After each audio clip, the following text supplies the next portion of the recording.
আগে সাইকেল নিয়ে করছিলাম, সাইকেল থেকে এখানে আসতে পেরেছি তো মানুষের ভালোবাসাটা নিয়ে না।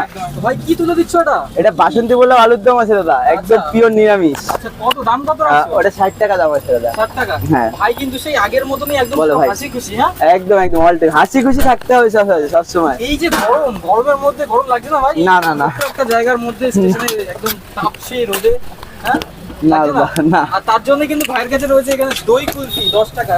একদম। ভাই কি বলছিলেন স্পেশাল এটা তোমার? হ্যাঁ, এটা দই কুলফি আছে, স্পেশাল কুলফি, আর সব থেকে স্পেশাল আছে আমার সরমালাই কুলফি। মানে আপাতত স্পেশাল, এর থেকেও ভালো কিছু আসবে আরো। আচ্ছা আচ্ছা।